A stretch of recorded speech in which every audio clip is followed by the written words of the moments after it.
അപ്പോൾ നമുക്ക് ഇന്നലത്തെ വീഡിയോയുടെ ബാക്കി കണ്ടാലും. അപ്പോൾ അത് ആരെങ്കിലും കാണാത്തവരുണ്ടെങ്കിൽ വേഗം പോയി കണ്ടോളൂ. അതിൽ പകുതി മുക്കാൽ ആൾക്കാരും കണ്ടിട്ടുണ്ടാവാൻ ചാൻസ് ഇല്ല, കാരണം അതിനാക്കി 25 വ്യൂസേ ഉള്ളൂ. അപ്പോൾ കാണാത്തവർ വേഗം പോയി കണ്ടോളൂ കേട്ടോ. അപ്പോൾ കഴിഞ്ഞ വീഡിയോ കണ്ടവർക്കറിയാം ഇത് എത്രത്തോളം കഷ്ടപ്പെട്ടാണ് ഞാൻ ഉണ്ടാക്കിയെടുത്തതെന്ന്. അങ്ങനെ കുറേ നേരം ചിന്തിച്ചിരുന്നാണ് ഇത് പെയിൻറ്റ് അടിക്കണോ വേണ്ടോ എന്നുള്ളൊരു തീരുമാനത്തിൽ ഞാൻ എത്തിയത്. ഏറ്റവും അവസാനം പെയിൻറ്റ് അടിക്കാമെന്ന് തന്നെ തീരുമാനിച്ചു.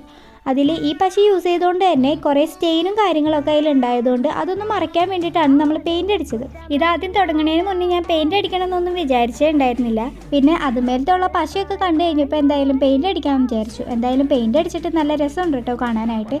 ഇതെന്തിനാ നിങ്ങൾ വെറുതെ ഉണ്ടാക്കിയെന്ന് വിചാരിക്കുന്നുണ്ടാവും. വെറുതെ ഉണ്ടാക്കിയതൊന്നുമല്ല, ഞാൻ ഒരു കമൻറ്റ് കണ്ടിട്ട് ഉണ്ടാക്കിയതാണ്.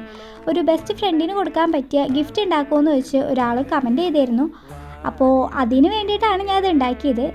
പക്ഷേ അതിന് വേണ്ടിയിട്ട് വേറൊരു വീഡിയോയും ഞാൻ എടുത്ത് വെച്ചിട്ടുണ്ട്. അതെന്തായാലും അടുത്ത പ്രാവശ്യം ഇടുന്നതായിരിക്കും. അപ്പോൾ ഇത് ഇഷ്ടപ്പെട്ടാൽ ലൈക്ക് ചെയ്യാൻ മറക്കരുത്. അപ്പം വീണ്ടും കാണുമ്പോഴേക്കും ബൈ.